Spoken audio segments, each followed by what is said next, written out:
안녕하세요. 오늘 저희가 함께 살펴볼 자료는 당신께서 공유해 주신 건데요.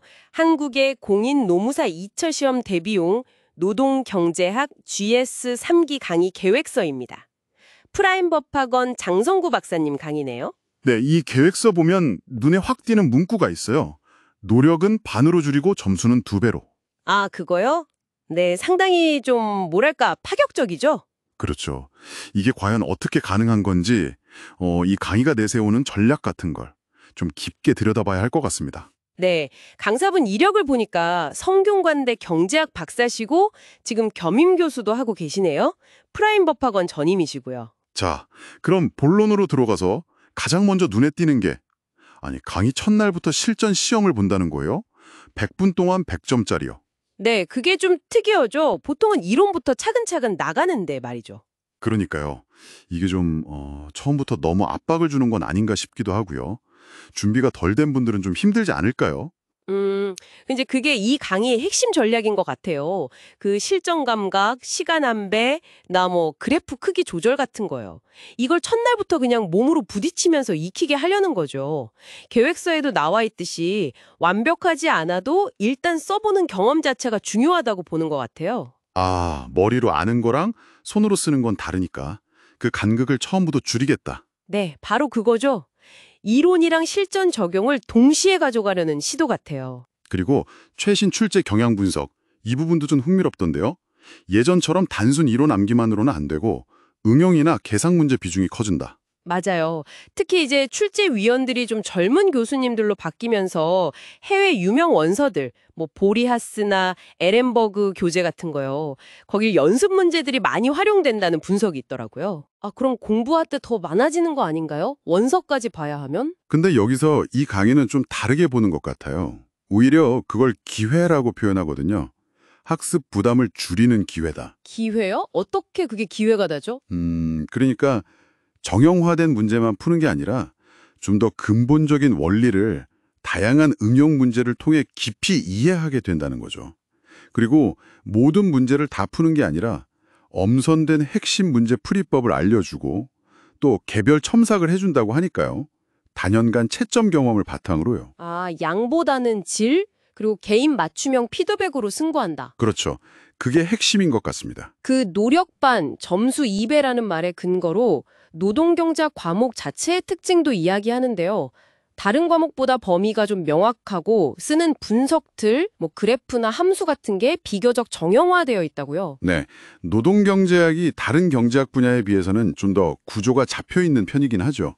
목적함수, 제약함수, 수요 공급 모형 같이요. 그래서 소위 짱돌이나 불이타, 그러니까 예상 못한 어려운 문제에 대한 부담이 적다, 뭐 이렇게 주장하는 것 같아요. 이게 정말 그럴까요? 글쎄요, 뭐 점수 2배는 좀 강한 표현일 수 있겠지만요. 그래도 기본적인 분석 틀을 잘 익혀두면 응용력이 상당히 높아지는 건 사실이에요. 예측 불가능성을 완전히 없앨 수는 없겠지만 다른 과목에 비해서는 좀 더 체계적인 대비가 가능하다는 의미로 받아들일 수 있을 것 같습니다. 효율적인 공부가 가능하다는 거죠. 답안 작성법에 대한 조언도 구체적이던데요.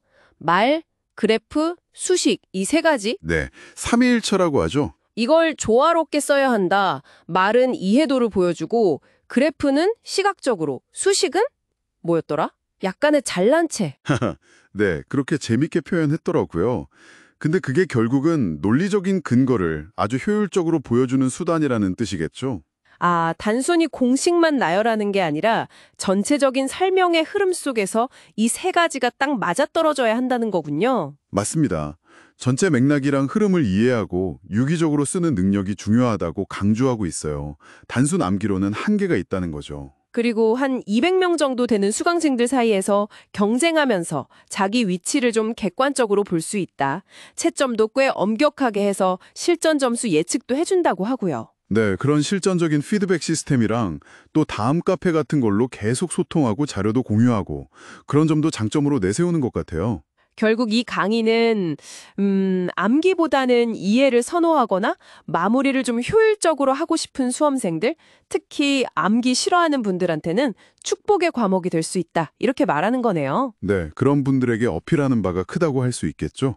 반복적인 실전 연습을 통해 지식을 체화시킨다는 접근법이 인상적이긴 합니다. 자, 그럼 이 모든 걸 종합해 보면 오늘 살펴본 이 강의 계획서는 결국 시험 합격이라는 명확한 목표를 위해서 학습의 효율성과 효과성을 어떻게 동시에 잡을 수 있을까? 이걸 아주 치열하게 고민한 결과물이라고 볼 수 있겠네요. 그렇죠. 실전 훈련, 최신 경향 분석, 과목 특성 활용, 그리고 전략적인 답안 작성까지 상당히 체계적이에요. 네, 맞습니다. 단순히 지식 전달을 넘어서 제한된 시간 안에 성과를 내야 하는 그 시험의 본질에 맞춰서 학습 시스템 자체를 최적화하려는 시도죠. 체계화된 지식, 목표 지향적인 훈련, 그리고 명확한 피드백. 이 세 가지가 잘 맞물리면 학습 효율이 극대화될 수 있다는 걸 보여주는 좋은 사례 같습니다. 그럼 마지막으로 당신께 이런 질문을 한번 던져보고 싶네요. 오늘 우리가 본 것처럼 시험 합격이라는 아주 뚜렷한 목표를 위해 이렇게 고도로 구조화되고 효율성을 강조하는 학습 전략이 있잖아요. 혹시 이게 당신이 지금 배우고 있거나 앞으로 배우고 싶은 다른 좀 복잡한 분야나 기술을 익히는 데에도 어떤 힌트를 줄 수 있을지 않을까요? 아, 좋은 질문이네요. 어쩌면 때로는 이런 시험이라는 명확한 목표와 그에 따른 압박감이 역설적으로 가장 효과적인 학습 경로를 찾아내게 만드는 원동력이 될 수도 있지 않을까 하는 생각도 드네요.